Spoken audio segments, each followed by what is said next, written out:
Hello guys, and welcome to my YouTube channel. Today I'm going to be talking about what it means to be a narcissist and a little bit about how to identify the behaviors and characteristics of a narcissistic person. Narcissist can be like anyone you know, your friends, your family. Narcissism is a personality disorder. Narcissistic abuse is a very real thing, and they can be very toxic people, definitely emotionally and psychologically. It can be very damaging too. If you're new here, by the way, welcome to my channel. If you haven't hit the subscribe button, please hit that down below. If you have any questions or anything you want to add to what I'm talking about today, then feel free to leave a comment on the video, and I'll answer and get back to you the best that I can. I kind of wrote out some notes for myself, so if I look down occasionally, it's just to keep myself on track and stay focused. Anyway, so the narcissist is someone who needs constant attention and admiration from others. They also have an inflated sense of self-importance and extreme preoccupation with oneself. Another character trait is kind of like being envious of others and believing that others are envious of them. Narcissistic people are interpersonally exploitative with their behavior, and they often have troubled relationships. They exaggerate their achievements and talent. Once again, they have an inflated or grandiose sense of self. And with the lack of empathy, that's the biggest thing with narcissism.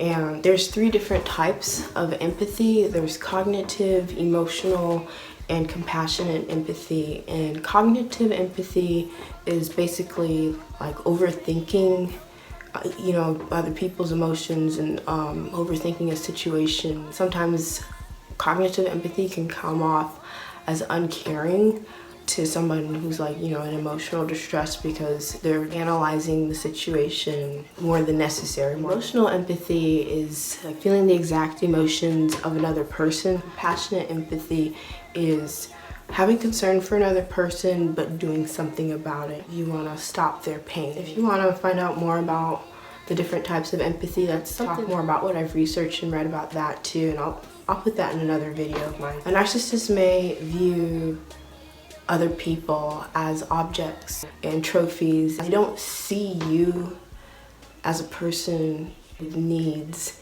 and feelings, and like when they're idealizing you and then they devalue and discard you, that's a really abusive cycle, and it's really hard to go through. No matter who the person is, keep that person at a distance or cut them off altogether. They can really be damaging to you as a person, keeping you from growing and reaching your goals, because narcissistic people are really empty inside, and they might have a fake sense of caring for people, but it's not real. They're unable and incapable of loving you and loving other people and treating the way people should be treated. The only reason they make connections with people is for narcissistic supply. They want that attention and praise, and to keep that false and that false self-image that they've created of themselves and try to portray. A relationship with a narcissist is just going to be very one-sided because they're not going to do for you like you do for them. I think that everybody deserves to have somebody that truly loves them. I'm not an expert or professional, but I have personally experienced narcissistic abuse in my family. My mother, my father, and my sister are all narcissistic people. It was really hard for me growing up, being around my family. It was very difficult. I always felt like I was the odd one out, and at the same time I always felt like I got along with other people outside of my family a lot better and could understand them and just could connect with them a lot better than I could at home with my own family, and that was hard.